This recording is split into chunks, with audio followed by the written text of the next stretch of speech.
like a quick one. Sorry,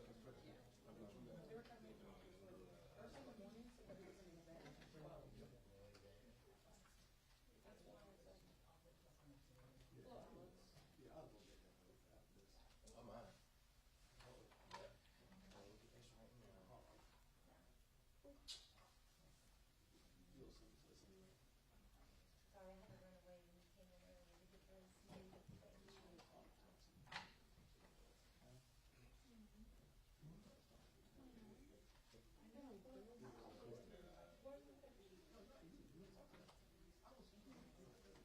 Sheriff, how you doing? Good. How are y'all? I'm good. All right. Give me a thumbs up when you're ready.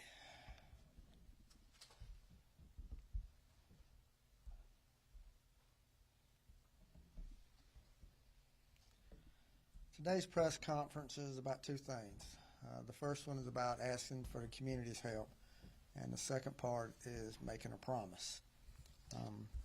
Back on February 15th, Kokai Livingston was shot from Mallard Hill Road. He didn't die from his injuries, but he was severely injured. We did an investigation, was able to identify the suspect that shot him as Keyshawn Johnson.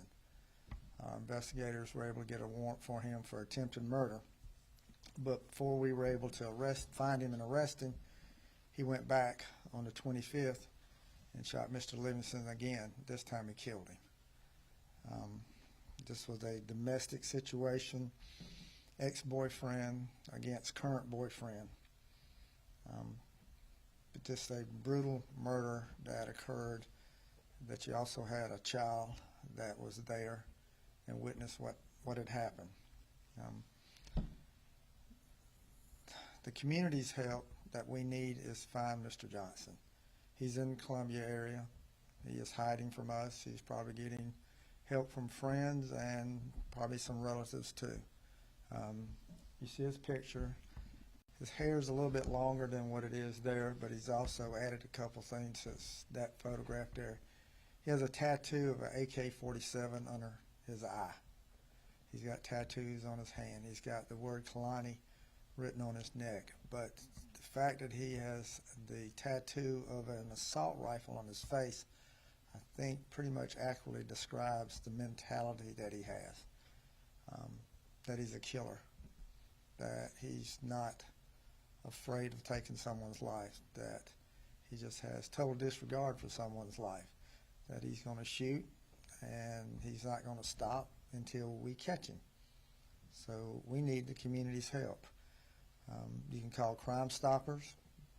There's at least $1,000 reward out there for an information for an anonymous call that you can make to Crime Stoppers just to tell him where he's at. But the promise is to Keyshawn, you're going to go to jail. We're going to catch you. It don't matter how far you run and how much you try to hide, we're going to catch you.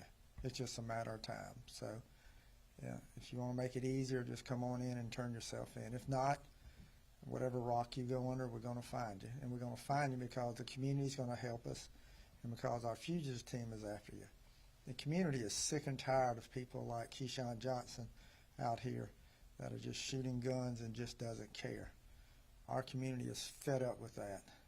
So I am quite sure that now that the community knows who we're looking for and sees this picture, that we're going to get the calls, and it's just a matter of time. So, community, we need your help. You can do it for money, or you can just do it because you really care about this community and that you want people like Keyshawn off the street. But to Keyshawn and his family and his friends and whoever else is helping him, you're going to go to jail. You're going to be held accountable for what you've done. You were unsuccessful the first time you shot Mr. Livingston. Second time you were successful. We're going to be successful in putting your butt in jail, and that's exactly where you need to be. And then we're going to do all we can to make sure that that's where you stay, because you do not deserve to be on the streets of Richland County. You've demonstrated that. So, again, we're asking for the public's help. Please make that phone call. Call the Sheriff's Department. Call Columbia Police Department. Call whatever law enforcement agency you want to. You can call 911. Call Crime Stoppers. Just make that call. Make that call. Help us put him where he deserves to be and that's behind bars. Questions? Sheriff, what kind of charges could the people that are helping? He's charged with murder. He's charged with attempted murder. Anybody who helps them can be charged with accessory after fact of murder, harboring a fugitive. There's all kind of charges we can put on someone who helps him. And we will charge you. If we find out that you're helping him, you're going to go to jail also. When was the first shooting and how far apart were the things? First shooting was on the 15th of February. The second was on the 25th of February, 10 days later. Was it in the same place? Same place. How old is he? How old is he? He is 23 years old. Keyshawn is 23. Do you have his dimensions, how tall? We'll give that out to you, but we'll have all of that.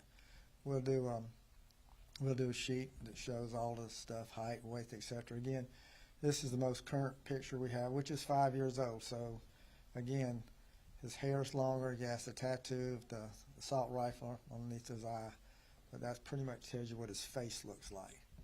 And so, somebody out there knows where he's at. You said there was a child in there or something? There was a child that was present. Yes. At the time of the shooting? At the time of the shooting, there was a child that was present. Is there any more you can expand upon the domestic? Is this an ex-boyfriend jealous of It the is. current boyfriend? It is an ex-boyfriend jealous of the current boyfriend, and I guess determined that he was going to go over there and shoot the current boyfriend. He did it once, wasn't successful, and went back the second time he was. He needs to be held accountable for that, because if he's done this, he'll do other stuff too. Does he This have is. any priors? He's got some priors, but I don't have them with me. Again, Sorry, sir. go ahead. Do you believe he's still in the area? He's still in there. He's still in Columbia area. But again, our fugitive team said, let's put him out, that he needs to be picked up. Instead of us going out there and just, not letting the community and the public know about what's going on, we felt like we needed to do it. So that's why I'm here today, is asking for the community's help. This is a time for the community to stand up and say enough is enough.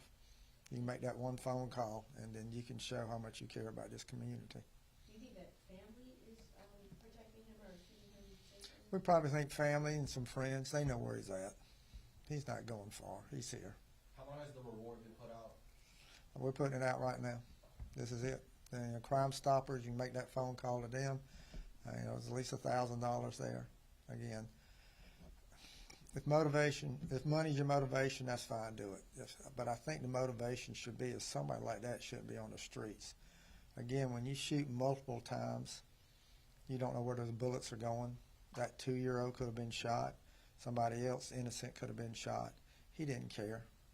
He did not care. Was that his child or was it the... I'm not going to go into that, but there was a child that was present. This is the second domestic incident where someone was killed in that area. I'm sure they're not related, but I'm sure there's still some sort of concern about that. There's concern anytime we have a shooting anywhere. That's the world we live in right now, that people want to settle their differences or being disrespected, and they'll do it with a drive-by shooting or go shoot somebody like this happen. I mean, that's just ex-boyfriend. She made a decision she didn't want you anymore. Suck it up and live with it. Don't go out and kill somebody over it, because you're gonna be held accountable for it. Again, I've said many times, a gun's gonna get you one or two places. Gonna get you in prison or gonna get you in the cemetery. And here's someone who's got a assault rifle tattooed to his face. That tells what his, what mentality he has. So he needs to go to jail.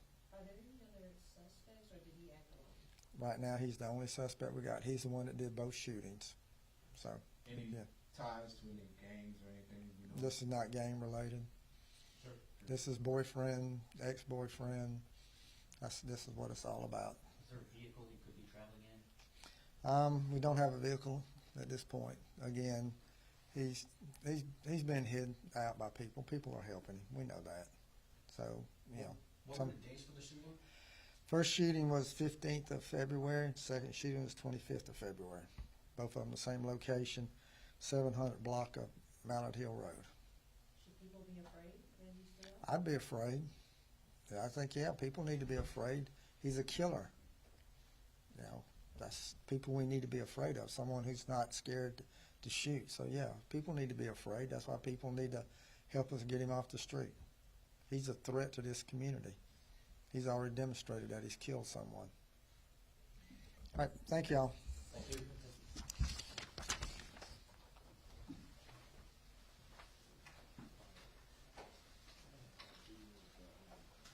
Good to see you too.